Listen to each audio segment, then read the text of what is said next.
Is the audio working? Hang on. Huh? I feel like the audio changed on my... Oh, did it? Did it? No, I feel you're like... good. No, I can hear it. Okay. Yeah. Let me just checking.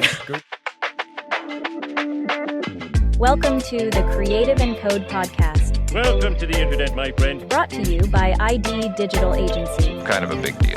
Dive into the dynamic world of digital marketing, creative design, and coding with top experts, latest trends, and actionable insights. Let's get inspired and innovate together. It's showtime. Hey everyone, my name is Jay, this is Emily, and we are Creative and Code. We recorded one last week and then the recording didn't work and we had to do it again. Yeah. So I think it's a good idea to just bang them out in one go and then we guaranteed that it's worked. That's right, and that's one of the big things that you'll find being a content creator is so many things can go wrong. Well, yeah. Even this podcast, we've had it where it's auto-stop. So right now, just to give you a bit of an idea, this has been shot on an iPhone 15 Pro Max on 4K. A bit of a plug. It's connected then through a USB-C port to the Rode Podcaster Pro 2. That's then funneled out to these mics, and Emily's wearing the headphones because we have had it in the past that we've had a couple of the microphones muted. We had the iPhone overheat once as well. Yeah. Had the cable still in it, but it only recorded the audio through the phone and not through these microphones. So many things can go wrong. There's a lot of cables. I think that's the problem. Having the phone also on focus so that no one calls and disrupts the audio is really important as well. It's true, yeah. I mean, when we just spoke to Terry in the last episode, she mentioned that to avoid all of that, she now hires a podcast studio People. where they do it all for you. So I guess... you just have to walk in and start talking. Yeah, for serious podcasters, that's clearly the way to go. Yeah, so we're dipping our toes in this exactly. at the moment, having a great time doing it. Yes. And one thing that we have learned over, the last 3 or 4 podcasts is it is all about the people. It's about talking and People. connecting, and that's what we're trying to do with this. So if you are new to this, this podcast is really about connecting those that are interested in what we do, creative code, which stems into design, development, marketing, behind the scenes, complexity, platforms like HubSpot and Wix, Webflow, WordPress, all that kind of stuff we will talk about. But today is all about talking to Emily. So getting to know a bit more about Emily. Yay. I'm thrilled. I feel like after interviewing you have a lot of insights after 20 years in the industry, and it's not going to be that thorough. I don't know. I think that is one thing I think will prove wrong. So let's find out. You have my curiosity. Now you have my attention. Emily, what year were you in when you started to realise that you would maybe go into social media? Like, as in what year level in school? Yeah, in high school. Yeah, I mean, or primary school if it was that young. No, I've been using social media my whole life. Yeah, they were starting to kind of put in rules about children using social media. It was kind of at that point. Like, it seems crazy to think. And you're like, stuff it. I'm going to do it anyway. Yeah, pretty much. And like, it was such a new thing for parents as well, and everyone. Yeah, it was a whole thing, which is interesting now because it seems like the conversation's still happening, and here we are, 15 years later. So very odd.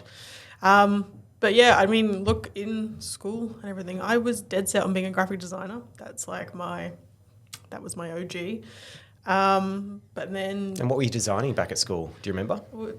Just like anything, VisCom, you would do a whole range of design stuff. But yeah, it's kind of I went to uni to study graphic design, and then I did a double degree with business as well, because I thought, when I'm a graphic designer...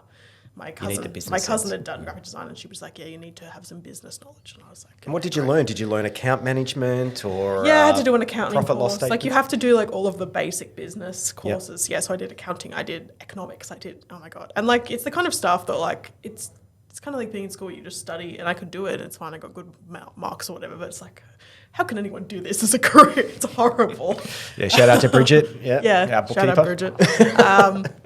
Yeah, and then it was so all of that, I was like, I'm clearly going to be a graphic designer because all this business stuff sucks. But then it got to the end of my uni degree, and I'd started doing minor freelance stuff as a graphic designer, and I was like, this is horrible. I hate this so much. Who are you freelancing for? I mean, I did a few local ones in where I'm from in regional Victoria, just local businesses through yeah, just same kind of thing, like networking connections, just like people I knew who just basically wanted really cheap design. And, you know, the best way to do that is to get a uni student to do it. So, yeah, but it was kind of, like so much of design is having, you know, your creativity on the page and like really showing what you can do. And then I quickly found out that with designing for clients, it relies on what the client wants.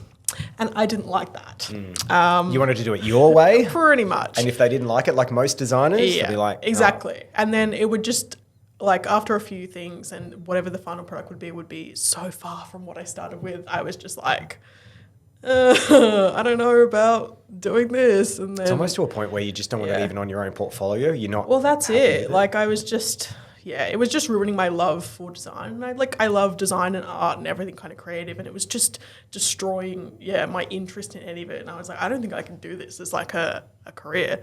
So that's when I kind of pivoted my final year of uni to, like, I was already majoring in marketing, but yeah, I kind of pivoted to focusing on the marketing. And then, I interned for another, like an aged care agency, business, which is not our client, it's a different one. Yeah. But it was there when I interned in the marketing department. I was like, oh, like this makes more sense to me, like as a career. You were interning when you were in high school, or when I was in uni. Uni, okay. Yeah, so I was coming into my final year, and I was like, now this makes sense. And then it kind of clicked that, especially my final year, that graphic design and marketing actually sit hand in hand, and a lot of people expect marketers to be graphic designers when they're not. But the fact that I actually, graphic design for marketing comes like pretty easy. Like it makes a lot of sense to me. Which makes doing graphic design in a marketing context, much less stressful than doing graphic design in like brand designers and things like that. That's so not my forte. So you've pivoted then to marketing from more graphic design, and marketing obviously means it's not just about creating pretty things. It's about having the message and getting it out to the right people and then being able to track it. Well, that's true. And that's the kind of thing, like I was obsessed with advertising as a child, which I feel like is weird. In what way? Like, was there particular ads that you liked? As like an 11-year-old, like, do you ever watch the show The Gruen Transfer? Yeah. Yeah, I was obsessed with that show. Like this. Will Anderson? Yeah, Will Anderson, yeah. Like as a child, like what child was what? I don't know. But I was like really into it. And I kind of for a while when I was a kid, like I was like, I'm going to be in advertising, which I didn't even know what that meant as like, a young teenager. But then, it all kind of just like clicked into place a little bit when you talk about like, the messaging of marketing. Like, I can actually combine some of those, knowledge points from my interest in advertising and my interest in design, and kind of it all fits together in marketing. I found when watching that show too, you have these moments where you're watching something, and normally the average viewer of an ad just sees it, doesn't really think too much of it. Little do they know that they've absorbed that message and it's ingrained in their brain, especially for like beer commercials or whatever too, that the next time you go off and you see the line of beers that you can order from, the tap beers, you're just like, I've had that one. I don't know why. It sticks in your mind. That's, and I think like back then, obviously, especially in the Gruen Transfer, it was a lot about like TV advertising and things, which obviously really isn't my forte now, and people still do it, but it's not really what we're involved in. But so much of that now, even that like top of mind, is so much through like social media advertising and creating like the channels that you want and remarketing, and like it's really interesting, like understanding how much impacts me as a person, and then knowing I can build that into other people's brains. And sometimes it's hard for me to watch ads because I'm constantly looking at what's the message, what's the media, where are the mistakes. Exactly. And you're just not looking at it as an average punter. And sometimes I'll be sitting there watching an ad, I'm like, that was actually a really good ad. Yeah. I don't know if you've seen the latest Airbnb ad. And it talks about why would you go on holidays with 5 friends and each of you have your own hotel room. And all it is there's like these 5 boxes that they all go into at night and they go to sleep. And all these boxes just kind of convert into a nice big house. It says when you could all be in the same house and have a great time, Airbnb. And I'm like, that's such a good story. Good. Yeah. Like it's bringing people together and showing what Airbnb is about within 10 seconds. And that's what the Gruen, they would dissect all this stuff, wouldn't they, all these ads. And some really good stuff on there. Yeah, I think it's still running. Or there's like a version of it that's still there's running. Heaps of it. Yeah, it's still going. Yeah, I've lost track, but... Yeah, I used to watch back in the day, but haven't recently. So you've obviously got a knack for looking at marketing and advertising and seeing what works and what doesn't. How have you then applied that to your first job which was before here. Before here, Yeah. I was a marketing assistant. It's kind of like, a little intro. Like, I guess it wasn't a grad role, but like intro to the industry kind of role. Like, yeah. And it was for a retail brand. We sold stuff in like Harvey Norman and JB Hi-Fi and stuff. But that was such a good jumping off point because it was like making me realize that, like half the stuff you actually learn in uni is so irrelevant to the day-to-day life of working in a marketing role.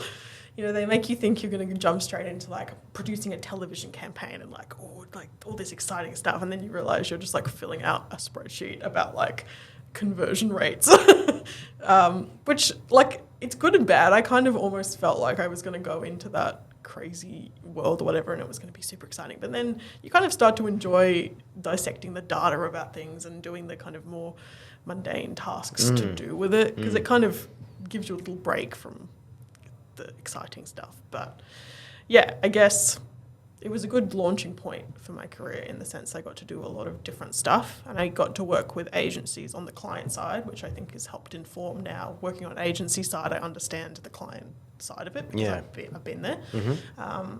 It was a nice little starter job. I remember because just a bit of insight, before you even started, we were doing social media and it was basically me that was doing it. We did campaigns for Diggers, which is a Bunnings brand, and we did a whole range of different, just really basic social media. And we knew that our clients, being in the digital space, were looking for building sites and applications and brands with us. But what we lacked was then to be able to get that awareness of those businesses out there through social media or digital marketing or whatever it would be too.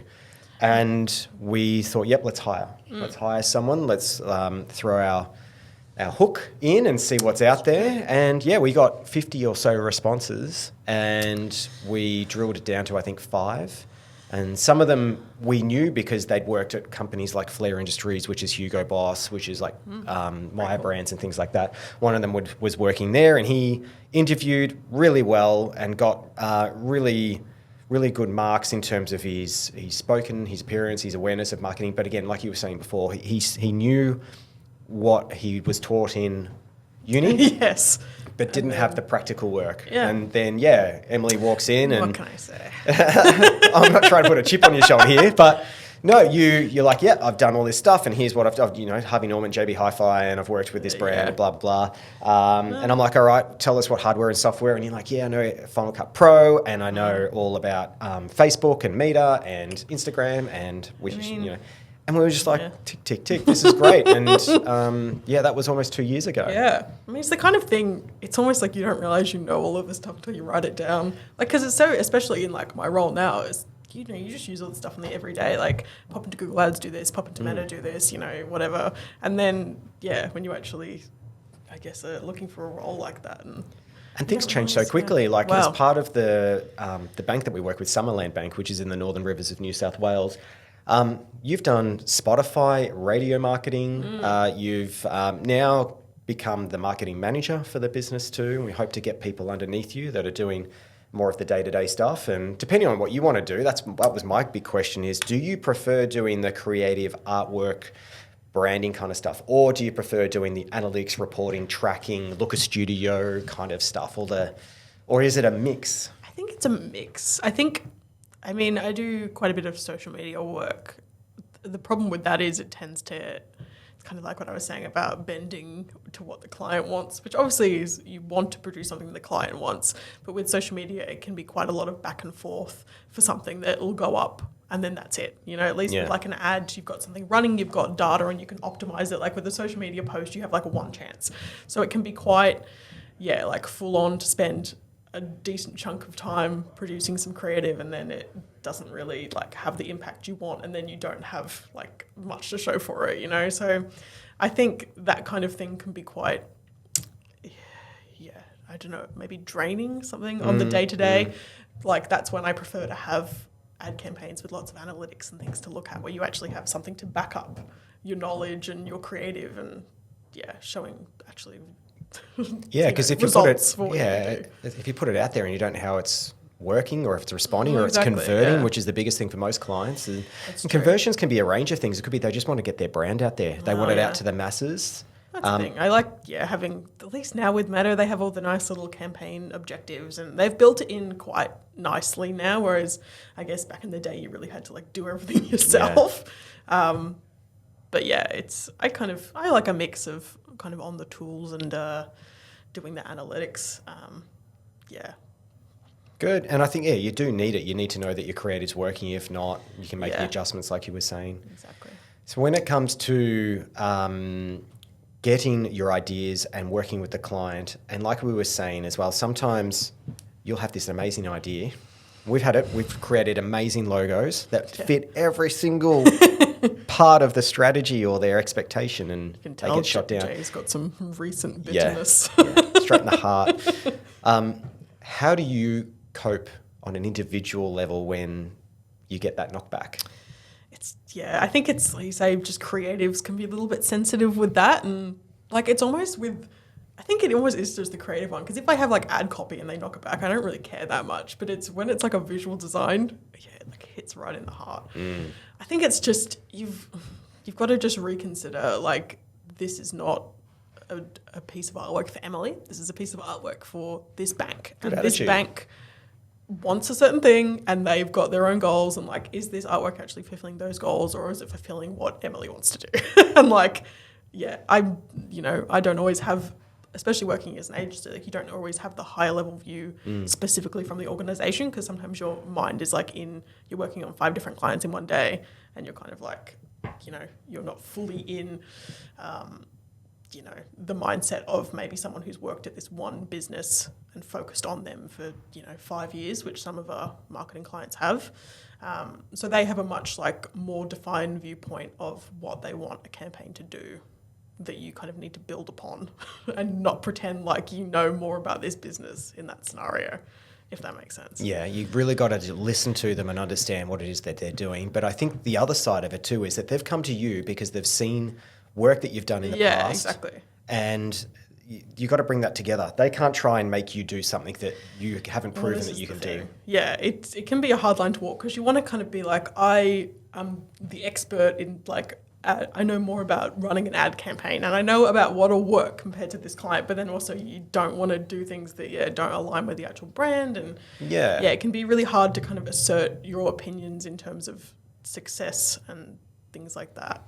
I find too with some recent experience too, it's not about being cocky and saying, I've done this for 15 years and I know exactly what you need and all that kind of stuff. It's just having the confidence in what you know and your skills and experience and the tech that you're pitching, and provide that confidence to them. And that is the hardest part, to say to them, you need just to trust me. Yeah. You need me to just steer this boat, and I promise I'll take you where you want to go. It can be so hard. Like some clients we've had, just they don't want that. They want you to produce what they want. Like that's it. And it's really hard to stomach that and basically produce an output that isn't up to your standard, just because at the end of the day you've got a client to satisfy. Yeah. And if they want one thing, like if they blow down everything you've given them. Sometimes you can have a bit of fun with it too. You say, look, this isn't the ideal way that we would do about it. How about after a month, we'll check the metrics, we'll have a look at the analytics.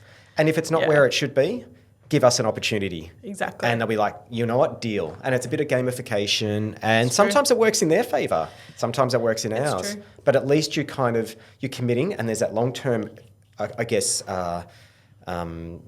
work period as well that you're trying to aim for. Yeah. And if they win, it's good. They're like, proved you wrong, but they'll stay with you and you've got a good relationship going on. Yeah. But if you win, you get to do work that you want to do and in your style. And that's where I think one of the biggest things that I found in terms of marketing yourself is make sure that the work that you're putting into your portfolio is the work that you want to be doing. Yeah, exactly. Like over the last 23 years or so, 24 years, we've done over 500 websites. We've done over 100 logos. We've done over 50 marketing campaigns. Like, it's huge amounts of stuff. And out of all that, how many websites do you reckon we have on our website 10 examples? Yeah, 10. Exactly. That's probably it. And we've got about the same in our brands, our marketing, our hosting. I mean, it's true. You attract the work that you show. Because if we just displayed a bunch of one-page websites, that's the work we'd get. That's and it. we don't want to do that. And that's where I think a lot of the major project work that we're doing and the campaigns that we're doing now is because people have had a look at our website or our Instagram channel true.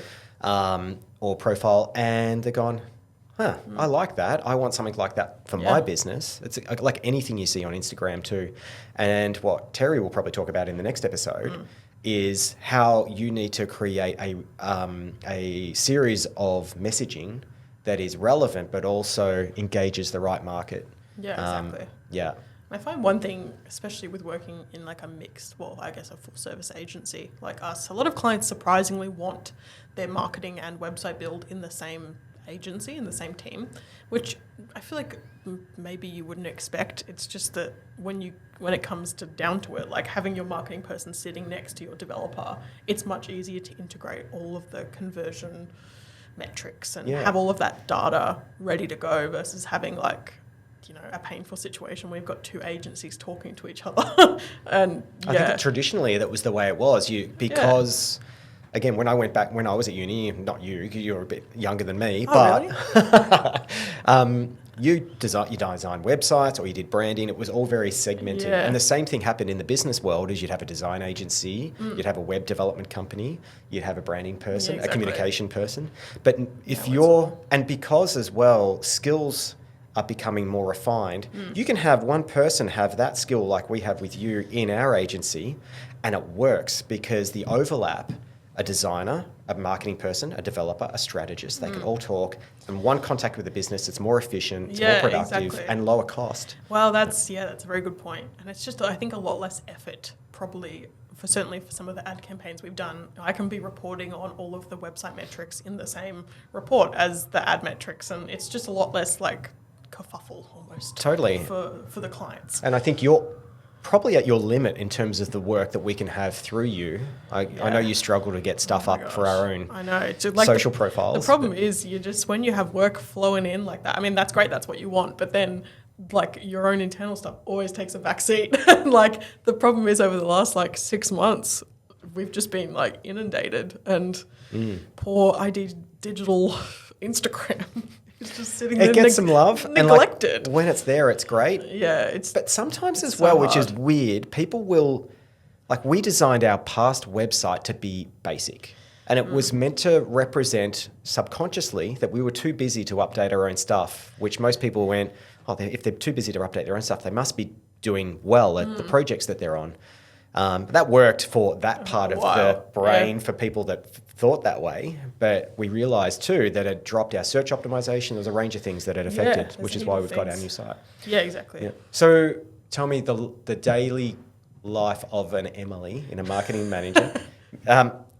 How do you get in, think about what you're doing, and get everything done? How do I get in? As in, how do I come to the office? No, are you number thinking 12 on the tram way? shout out? Yeah, what's your planning methodology, or how do you? It's kind of like, interestingly, a conversation we had with Terry about like making lists to what you're going to do the day before. I have like a little rolling list I'm a big fan of the Notes app on Apple. My entire life is on there. If they ever shut that down, I'm screwed. But yeah, just essentially, building out what I need to do day on day and priorities, which then it does kind of have the negative impact of sometimes things get pushed and pushed and pushed because, it also can be hard because we get quite a bit of ad hoc work, especially when you're managing socials and websites. And it's just agency life, really. Things come in. Things pop in all the time. So it can be quite hard to, almost stay on track with your tasks for the day. And often things get pushed, they're on my list for Monday and then they don't get done till Friday because there's stuff all the time. But, I mean, mostly it's a mix of stuff. Like I'll probably almost spend a third of every day just doing social content for various clients.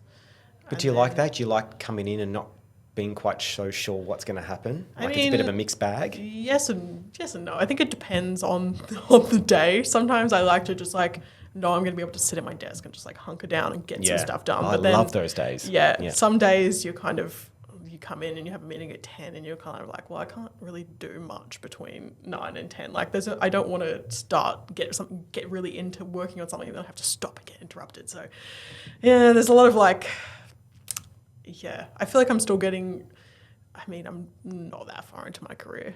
I don't know how long it'll take me to like get in a proper rhythm of life. It's hard being productive and have your time management and being able to achieve and communicating and time logging and learning. Yeah, there's so much to fit into a day. And like lately the days have just been flying by. So I think it's a mix every day of, I probably spend time every single day on more or less every aspect of my job, like between like analytics, ads, social, websites, heaps of different stuff. And out of the clients that you've got currently, do you find that they're telling you more of what to do versus you coming up with creative, or is it kind of like, here's what we want? Are they giving you more than what you wish they were giving you? Like you wanted to have a bit more freedom about how things should be done? It's probably half-half. I think a lot of clients, some clients come to you with basically they know what they want and they want you to just execute it because they can't use Final Cut or don't have the skills. Photoshop. Like they just want you to do this. And then you kind of have to identify that early on, because I fell into the trap of some clients being like, I want this, and they've sent me this mock-up. And I'm like, okay, I'm using this as a basis, and then I've made my own version that's much better. And then they kind of come back and they're like, oh no, you misunderstood. I want that. Like just put it in my fonts. That. Yeah, and I'm like, okay. So you kind of have to, I think that's a learning curve with different clients to know who kind of goes which way. Yeah. Are they willing to bend, or is it just, this is it, do this, done? Yeah. Whereas some clients are completely open to whatever, like, I'll just use my intuition and my knowledge and give them what I think, and then they just, they roll with it. It's almost like we have to set an expectation at the start to say, what kind of client? On a scale of 1 to 10, how creative do you want us to be? And on a scale of 1 to 10, your brief, how much can that wriggle? It's And then I find it's based on industry. It does tend to be a little bit like, I find something like councils, they tend to be pretty open to anything, because I think they just run so much stuff all the time. They're just like, whatever, like we can do all sorts of stuff. Whereas like some of the more regimented clients we've got, like some things like banks or aged care, like you have to be more careful with the kind of stuff you put up. My last question before we go to speed round. How important is the people in the agency that you're working in? Think about this one and your previous one, for you to feel like you can do what you want to do and to feel comfortable and to feel excited about coming to work. I mean, literally, probably 99%. It's probably, I mean, for me personally, that's like a major factor in a job. And I think that's one thing I've learned, especially thinking about my previous job and then this one. Like this, we're in one room, like you're the director, you're in charge of everything, but you're here in the bullpen with the rest of us. Versus kind of in my previous roles, it's been more of a, like, I think it's more just kind of that corporate vibe and being on client and structure.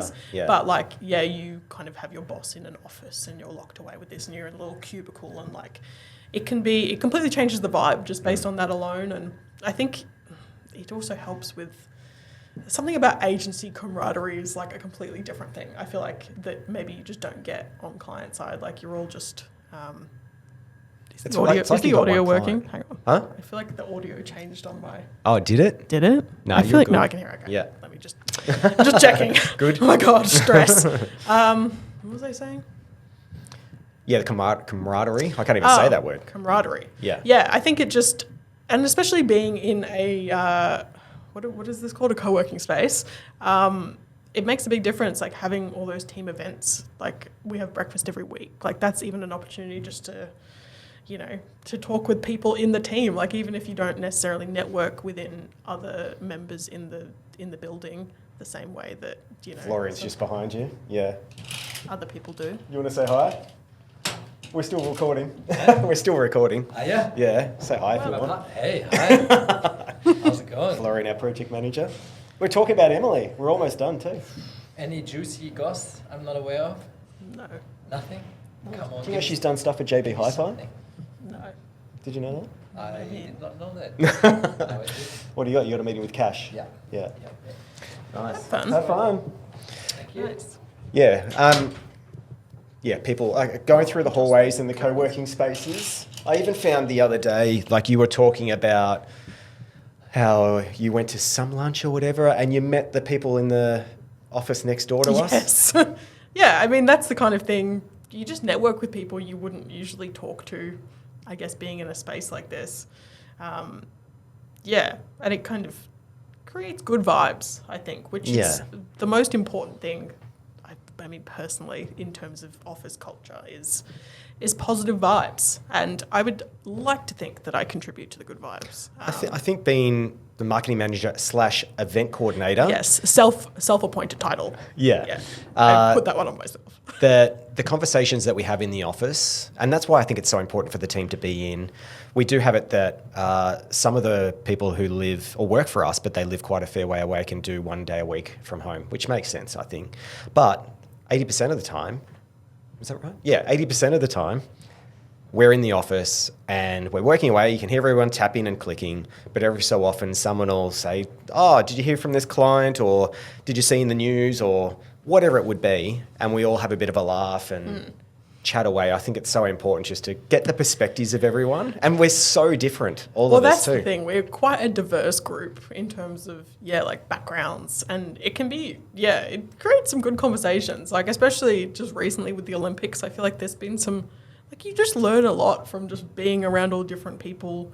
And, like, who knew the Philippines only had 1 gold medal prior to this year? Like, that's the kind of thing it was Pakistani's first gold medal, I think, in javelin or something. Yeah. I never would have known that without having people in our office kind of having those conversations. And, it can be really beneficial. And I think that makes it good vibes. And then it makes you feel a little bit better about sometimes when you've had, a shitty day with clients. It helps a little bit to You've talk still about, got your team and they'll support you. And that's what happened as well. Last week it was... Well, the week before it was just, it was a hard week. And it's nothing to do with the team or the output. It's more just... Sometimes it just happens, Yeah. Sometimes things just don't go your way. And I think I think if you're a good person, you're running a good business and you provide value, it'll sort itself out. If you'd gotten every single project you've ever put up for in this agency, you'd be in a completely different area. You would appreciate the good times. Exactly. So I think, to get to this point, you've had to lose projects, so... Yep, you win some, you lose some, but you put your effort into those that you know are going to do well or that are a huge challenge or are going to be great for the team. And that's where, stemming back on what we were talking about before, putting your projects out that you've loved, that you want more of, especially is so important. Every so often we'll go around the team and say, which projects did you like the most? So when it came to you, don't have to name client names, but what's the work that you're really proud about or you'd love to get more of? Probably just ads generally. We run a few different ones for meta campaigns, but certainly all the clients we run meta campaigns for aren't too keen on. They're kind of in industries that there's regulations and they don't want to expand to TikTok or other things. So there's so many opportunities for ads and different platforms now that I feel like we're just not kind of tapping into because the clients we work on ads for can't really branch into that. So I feel like that would be a nice little add-on to have some more varied platforms. And do you think there's enough platforms out there? Instagram, Facebook, I think TikTok, there's LinkedIn. It makes me nervous how many there are and how much they're growing all the time. And like when you look at TikTok advertising, like the back end of it 1 year ago to today, I think it's like a completely different site. So it's it's scary. Even Instagram, I remember when that was just square photos. Yeah. Now it's reels, stories. You can do plugs, you can do links, you can do a whole range of stuff. That's one thing I will say. Meta Facebook at the time, buying Instagram. At the time, everyone was like, no. But now, man, it makes my life easier as an advertiser. All integrated, yeah. It's all in one. And those that don't know, WhatsApp's even owned by Meta. Owned by Meta. Yeah, they have everything. We're just doing a Meta business install on a website in Dubai, which is quite interesting and interesting, not interesting. It's just a new opportunity, something that we're learning, something we're getting our teeth into. Yeah, and certainly with that, like especially when I'd be doing some of the SEO work for that Dubai business, it's interesting to see how things differ between Australia and there. Yeah. Like even when I've been doing keyword research and I switch the location to the United Arab Emirates, it just like has completely different results. I'm like, oh my God. It's like a whole different type of people, funnily enough. Exactly. And they are. So. Who knew? It's just, it's like a completely different vibe to the work we do right here. So it's a bit of a And nice those that change of don't pace. know, those that are in Dubai or the United Arab Emirates are using Google. It's just a different type of Google. And it obviously has its restrictions. They can't advertise alcohol. There's a whole range of different stuff. Yeah, there's interesting regulations, which can also be like, thankfully here we're pretty loose on what we can advertise with across Meta and Google. But One sad thing that happened this week, just before we get into speed round, that the government decided to ban scooters, especially the higher scooters. is that They have to sad? finish up in 28 days. I mean, what about Sad for those, like, for instance, today, Yeah. I've got a founders meeting at QV in the city. There's no way, like, if you get an Uber there, it's about $20. Why and would then I you have to get come an Uber? back. It's like 4 blocks. Get the tram. Oh, I didn't think about the tram. I don't think about public transport. this is the I was thing. going to do a Lime or what's a Neuro thing, Yeah. and that's like $5 Public each way. transport, people. Yeah, Look. I might after this find out the best way to get there with you. Get the So, where are you going? QV. QV. Get the number 1 tram. number one, look at that. It's the first tram. I know. Yeah, it's the first tram. They You probably walk built over it there, first. Get the tram. Goes Yeah, up. Jay needs to get from South up Melbourne Swan to Street. QV. Yeah, This is the I tram. know. You got. Yeah, come on. I mean, All right, let's I love do- a public transport. Yes. Public transport. Here we go. Speed round. Okay. Creative or code? Creative. Favorite design tool? I feel like everything annoys me at least a little bit. So what's the best of the annoying ones? I feel like I tend to design most stuff in Illustrator, Oh, I but was going to say Photoshop. Photoshop annoys me because it's not vector. Illustrator annoys me because you can't crop without clipping masks. InDesign annoys me because Keep going, this is good. Everything has an issue that it pisses me off. But Illustrator maybe I think is it's the Just quietly, have you used any of the generative stuff in Adobe products? the Adobe ones are bad. Okay, so far. The ones on Adobe Express on the web one, which is like their equivalent to Canva, I find are better, which I don't know why, because I feel like it should be the same technology. But certainly the ones in Photoshop, absolutely awful. Unless it's expanding an image, it's good for like sky, adding sky or whatever. But like, yeah, it doesn't have any of the knowledge that the other ones do. Mind you, also the ChatGPT one that's built into ChatGPT 4 is also pretty bad, I feel like. So maybe it's good. I think the AI is better from if you're just generating image from day dot, but the problem is I always have like something and then I want to add something or I want something to go into it. And then that's where it seems to struggle. So I'm interested to see. Hopefully it improves. So Illustrator. Illustrator with, Back- with no AI just yet. Yeah, not Gotcha. yet. Favorite website?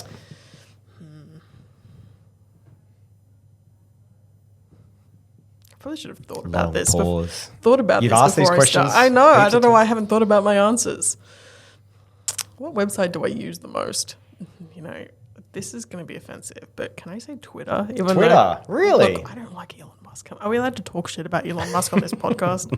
That's another podcast maybe between us. Yes, but look, not for that reason. I've been on Twitter for a very long time.